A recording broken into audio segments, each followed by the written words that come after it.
வணக்கம். Big picture project சார்பாக உங்களை வாழ்த்தி வரவேற்கிறேன். இது ஒரு வித்தியாசமான கிறிஸ்தவ சேனல் நண்பர்களே.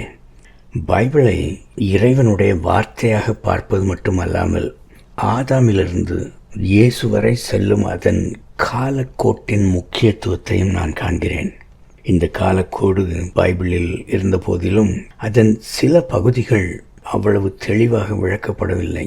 ஒருவேளை விசுவாச கண்ணோட்டத்தில் அது அத்தனை முக்கியத்துவம் கொண்டதாக இல்லாததால் இருக்கலாம்.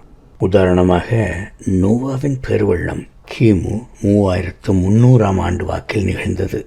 அதுபோக வெள்ளத்திற்கு பிறகான சில சம்பவங்களும் பைபிளில் குறிப்பிடப்பட்டுள்ளன.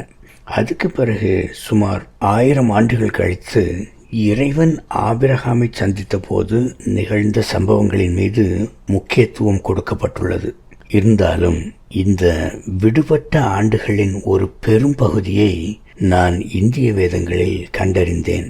அங்கே நோவாவையும் அவருடைய 3 மகன்களையும், அவர்கள் வசித்த இடங்களையும், அவர்களுக்கு இடையிலான சர்ச்சைகளையும், அதனால் அவர்கள் நடத்திய போர்களையும், அவர்களின் கோத்திரங்களின் இடப்பெயர்களையும் நான் கண்டேன்.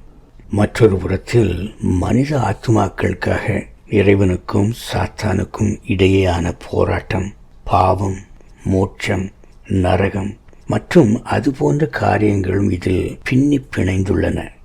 இந்த ஒருங்கிணைந்த தரவுகள் நமது மதச்சார்பற்ற உலக வரலாற்றுடனும் நன்கு பொருந்துகின்றன. மேலும் இவை அனைத்தும் சுவாரஸ்யமானவை நண்பர்களே. அதனால இதை பற்றி தான் நான் என் சேனலில் பேசுகிறேன். வீடியோஸ் எல்லாம் பாருங்க. உங்களுடைய ஆய்ந்தறியும் திறமை நிச்சயமாக மேம்படும். கடவுள் உங்களை ஆசீர்வதிப்பாராக.